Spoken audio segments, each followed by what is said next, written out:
Bonjour ou rebonjour pour ceux qui se sont déjà connectés et bienvenue à cette quatrième et dernière session de notre série de webinaires au sujet qui porte sur la protection respiratoire. Alors, de manière un peu plus précise, cette dernière séance ou session plutôt portera sur le nettoyage, la maintenance et le stockage des équipements de protection individuelle et les bonnes pratiques à mettre en place. Avant d'entrer dans le vif du sujet, quelques précisions techniques sur le déroulement de la session. Donc, cette session est enregistrée. Vous recevrez le replay ensuite par mail dans les prochains jours.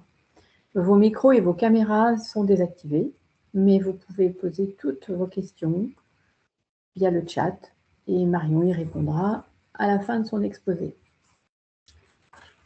Je laisse donc la parole à Marion Chazal, responsable marketing chez Dräger pour la gamme protection respiratoire filtrante. À toi Marion. Bonjour à tous, merci Isabelle et bienvenue pour cette dernière session de webinaire. Donc aujourd'hui, on va parler de nettoyage et de maintenance des équipements de protection respiratoire. Donc il faut savoir qu'un équipement de protection respiratoire ne va pas protéger efficacement s'il n'est pas entretenu correctement. Le nettoyage, la maintenance et le stockage, ce sont des étapes vraiment essentielles pour garantir la performance, la durabilité et la sécurité des équipements. Donc, on va revoir ensemble les bonnes pratiques à mettre en place et assurer un niveau de protection constant tout au long du cycle de vie des équipements de protection individuelle.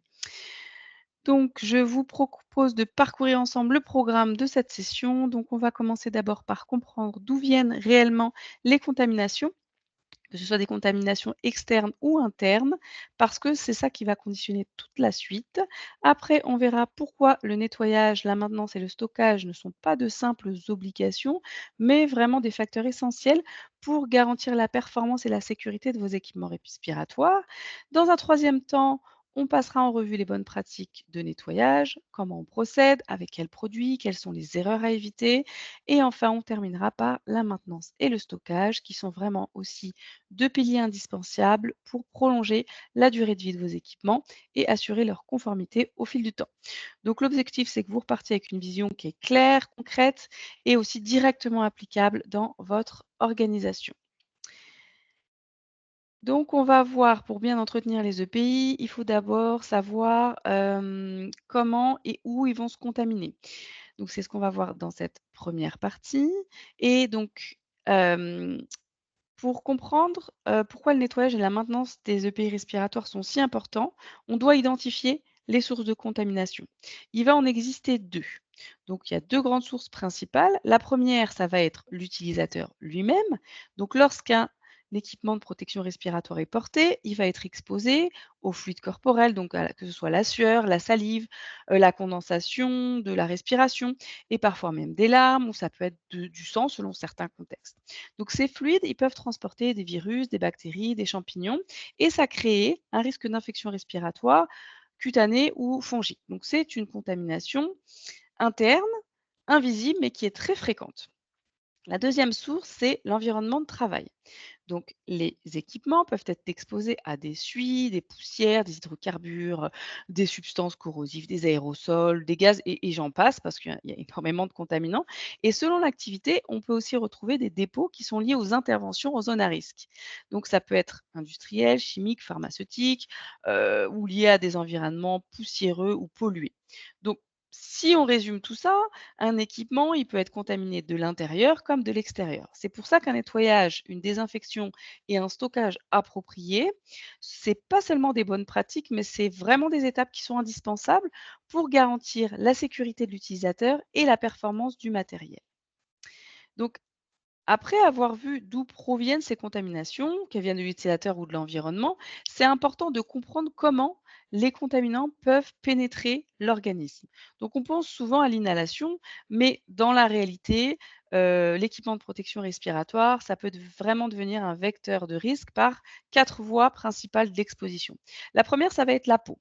Donc même si le masque ou le système à ventilation assistée va protéger parfaitement les voies respiratoires, une surface contaminée peut entraîner une absorption cutanée ou alors infecter une microlésion, par exemple, lors de la manipulation. La seconde voie, ça va être l'inhalation, bien sûr. Donc, un mauvais nettoyage ou une mauvaise maintenance augmente le risque d'exposition directe à des poussières, des vapeurs ou des agents pathogènes. La troisième voie, qui est souvent sous-estimée, c'est l'exposition oculaire. Donc, en agissant un masque sale, il y a des particules ou des microbes qui peuvent être transférés vers les yeux. Et la dernière, ça va être l'ingestion qui peut survenir aussi très facilement quand on touche un masque contaminé. Après, on va toucher son visage, après, on va toucher son repas et on ingère potentiellement des résidus chimiques ou biologiques. Donc, bien comprendre ces voies d'entrée, ça nous rappelle pourquoi le protocole de nettoyage, qui doit être strict, protocole de maintenance et de stockage sont vraiment indispensables pour garantir une protection complète. Donc, question essentielle, pourquoi le stockage, le nettoyage et la maintenance, ils sont déterminants pour garantir la performance et la sécurité de vos équipements. Donc, au-delà du choix du bon appareil, ce sont vraiment des bonnes pratiques au quotidien qui vont assurer la durabilité, l'efficacité et aussi la protection de vos équipes. Donc, on va commencer par un point clé.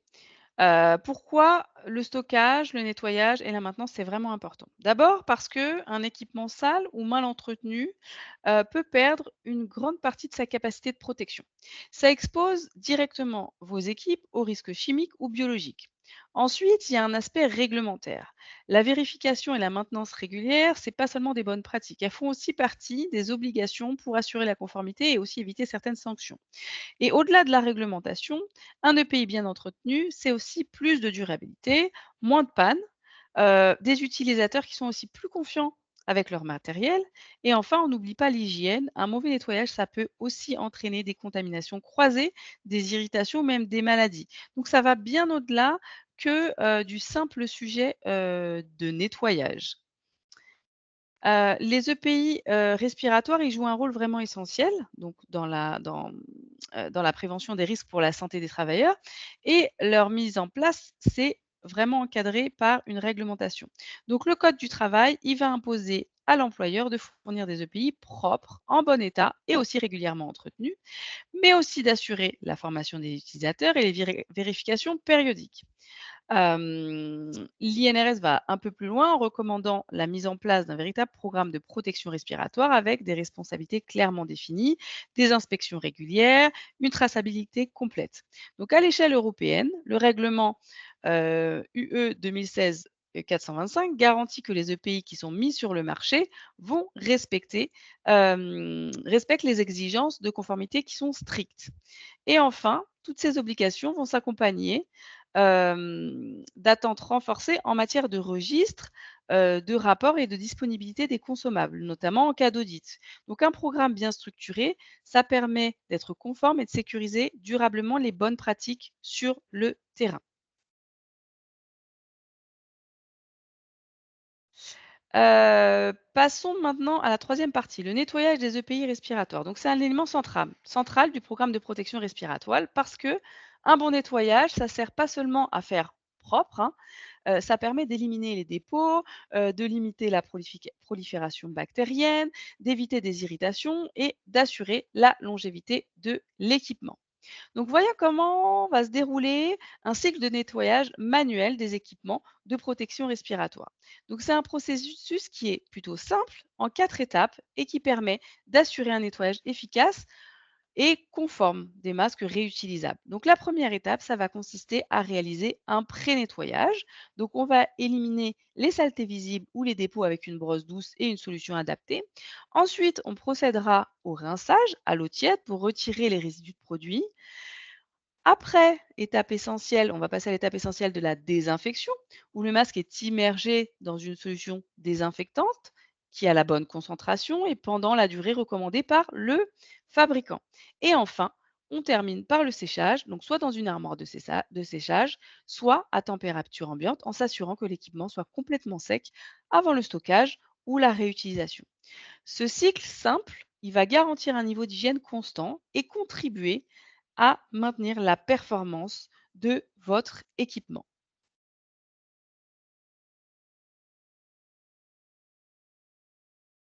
Donc avant de commencer toute opération de nettoyage, il y a une étape qui est absolument essentielle, c'est le démontage des composants du masque.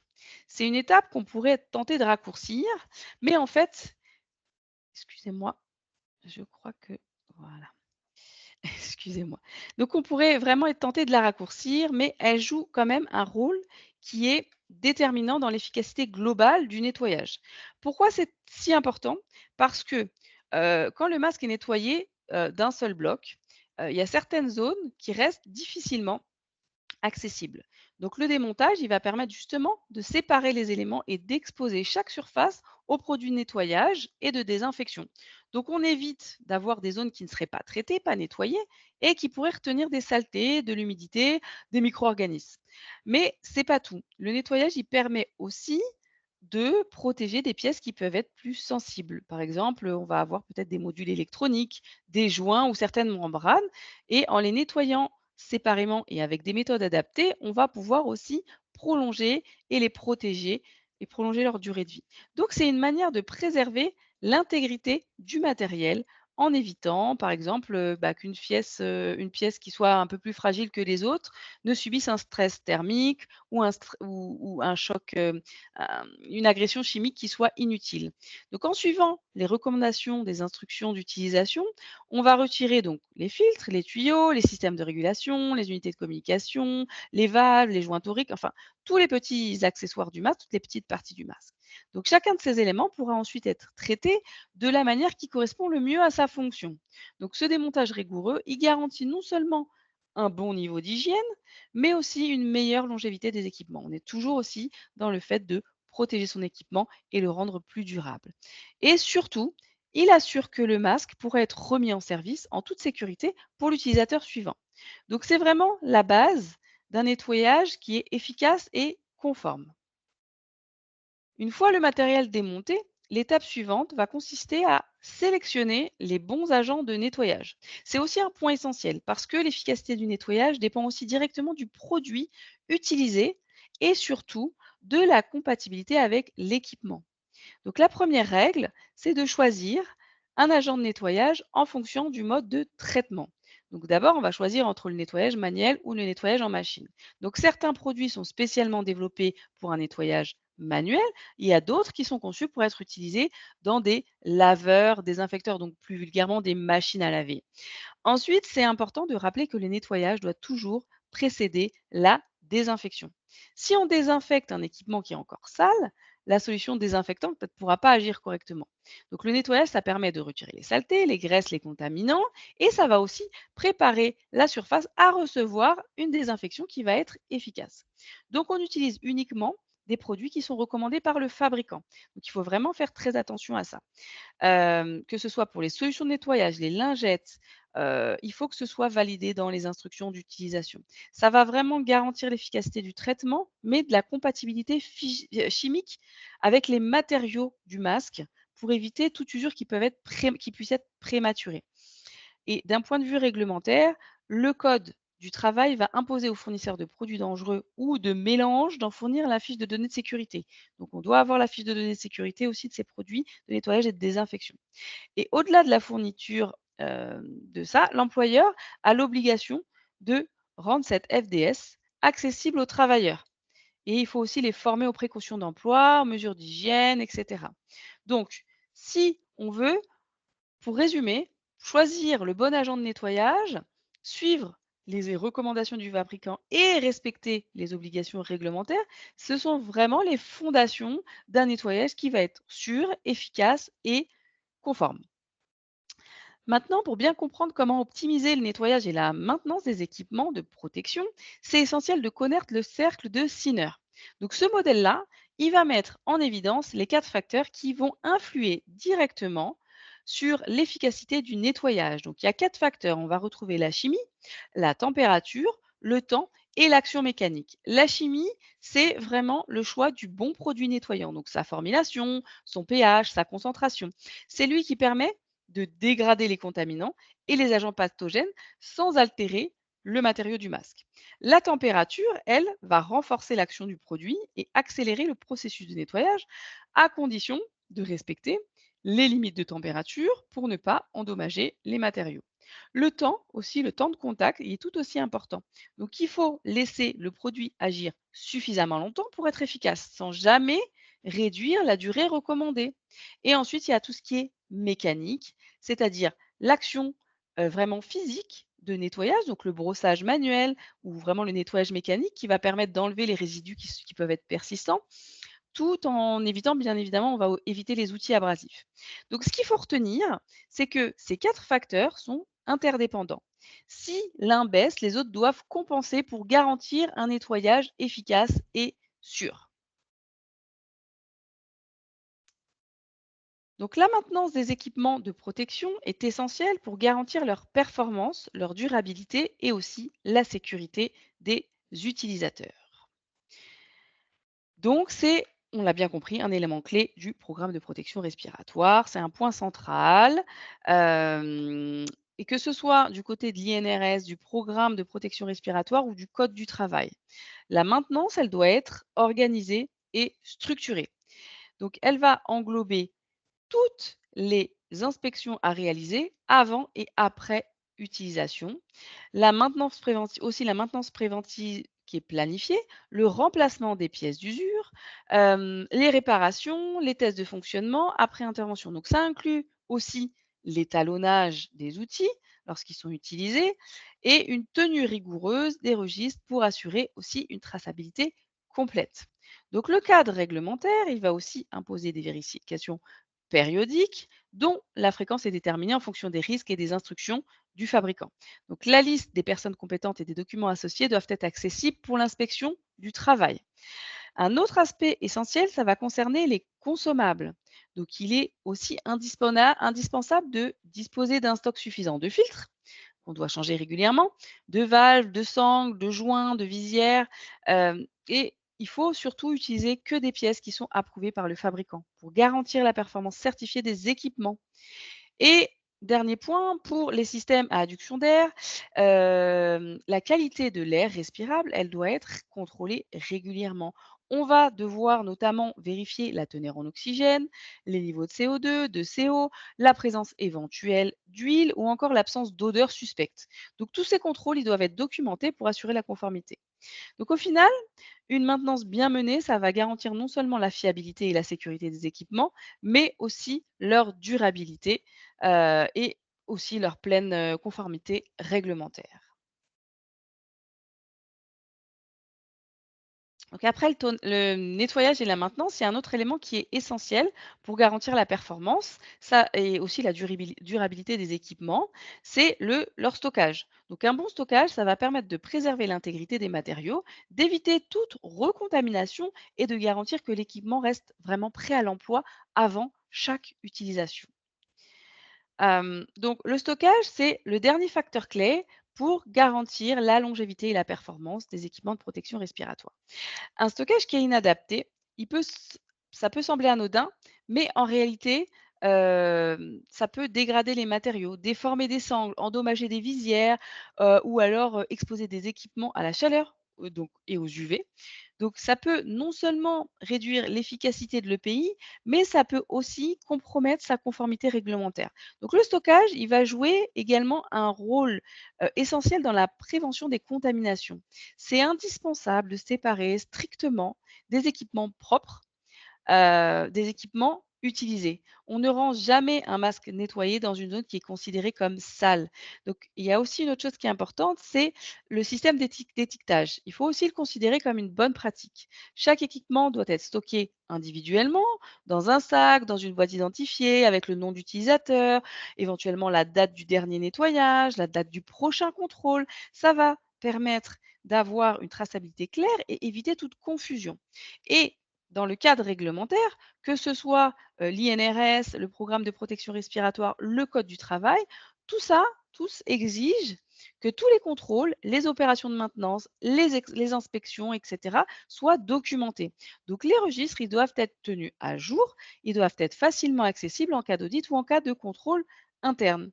Et au final, un bon stockage, c'est une protection supplémentaire pour l'équipement, pour sa performance et surtout pour l'utilisateur.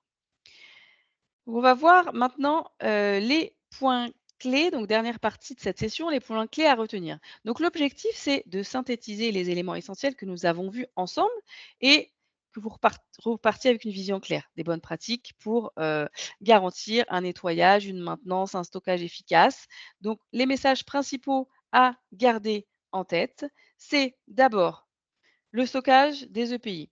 Un EPI propre doit toujours être protégé de la chaleur, des UV, des risques de contamination. Le stockage individuel, il va permettre d'éviter les déformations et il va permettre de conserver l'intégrité du matériel.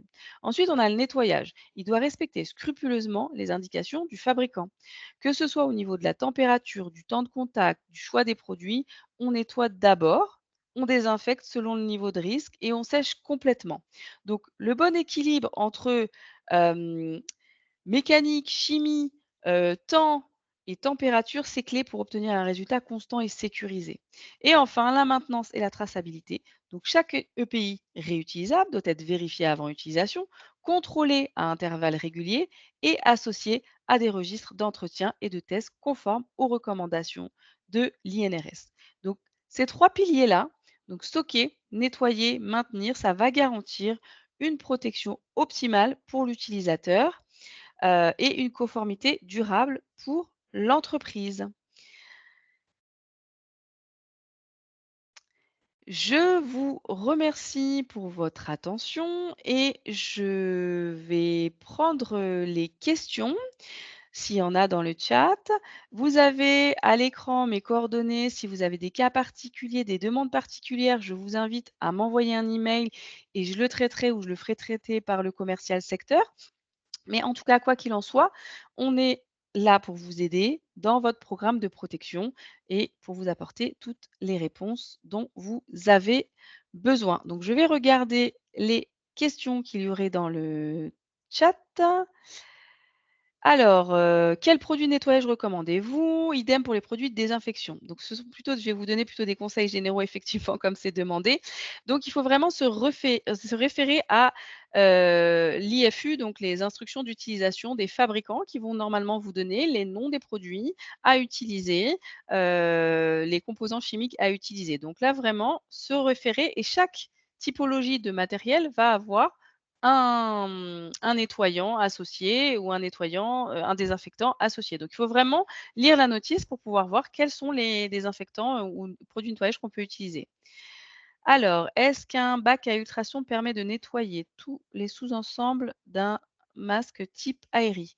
Alors, je vous invite à me recontacter parce que là, je n'ai pas la réponse. Je vais me renseigner, renvoyez-moi un petit mail et je vous y répondrai. Avez-vous des vidéos ou affiches simples à utiliser? Isabelle, est-ce que tu pourrais mettre dans le chat éventuellement le lien vers la page maintenance et nettoyage des EPI? Et là, vous pourrez retrouver des petites choses aussi pour vous aider à vous y retrouver. Alors, des lingettes jetables sont souvent utilisées pour les nettoyages, par exemple des pièces spatiales, et cetera. Alors, je vais revenir à la première question. Alors, les lingettes, c'est vrai que c'est souvent utilisé, parce que c'est la solution de facilité entre 2 utilisations, mais c'est mieux que rien, mais normalement, non, il faudrait nettoyer son équipement après chaque utilisation. Est-ce que on privilégie eau et savon? Je ne peux pas vous répondre à la question parce que je ne sais pas de quel masque on parle. Donc voilà, je vous invite à me recontacter si vous voulez un conseil en particulier avec une typologie de produit en particulier. Voilà, voilà et beh, je crois qu'il n'y a plus de questions. Isabelle, est-ce que tu voulais faire une dernière intervention? Oui, merci Marion pour cet exposé précis, détaillé et clair, je pense. Pour la suite, vous allez retrouver donc, on va vous envoyer, on va dire par mail, le détail, enfin toute la présentation, la vidéo, donc le support ainsi que les explications de Marion. Ce mail comprendra également un résumé de la session et les coordonnées de Marion, comme elle vous disait tout à l'heure, de façon à ce que vous puissiez la contacter directement. Voilà. Eh beh, très bien. Eh beh, merci à tous et je vous souhaite une belle semaine et une belle journée. À très bientôt. Au revoir.